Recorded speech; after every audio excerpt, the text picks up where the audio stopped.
Regular আপডেটে তো ভিডিওগুলো আমি দিতে পারছি না, এখন বিজি আছি বলে, কাজের অনেক চাপ।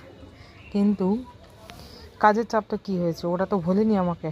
এই যে এটা গোলাপ গাছ, আমার আগের বছরের গোলাপ গাছ, আর তাতে এই বছরে এখনো পর্যন্ত 3টে কুড়ি, মানে এটাও এখনো ফুটেছে, কিন্তু এটা আরও ফুটবে।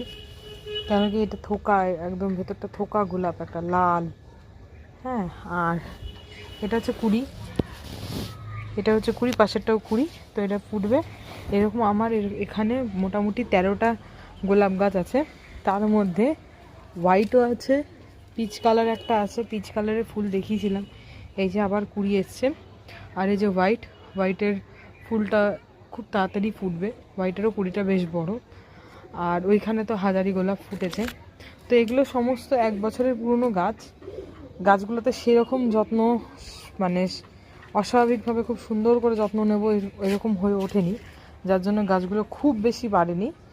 কিন্তু হ্যাঁ, আশা করি এই বছরটা, মানে গোটা বছরে যদি সুন্দর করে যত্ন নিতে পারি, তাহলে গাছে হয়তো পরের বছর আরও অনেক অনেক অনেক বেশি ফুল দেখতে পারবো। তো আমি একা কেন ফুল দেখবো, তোমাদেরকেও দেখাবো সাথে।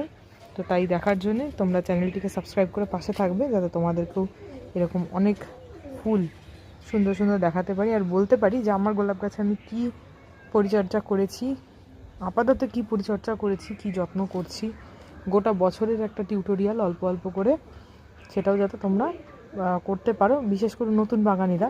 কারণ আমরা বলেইছি আমি যে আমাদের মতন যারা নতুন বাগানি, তারা অনেক সময় সব সারের নাম, সব সার কখন কোন সার কীরকমভাবে কাজ করে, কোন গাছে দেওয়া উচিত, এতটা হয়তো বুঝে উঠতে পারি না। কিন্তু সেটার জন্যই আমাদের কিন্তু এরকমভাবে অল্প অল্প করে শিখতে হবে। তো চলো, সবাই সাবস্ক্রাইব করে পাশে থেকো। সবাইকে টাটা।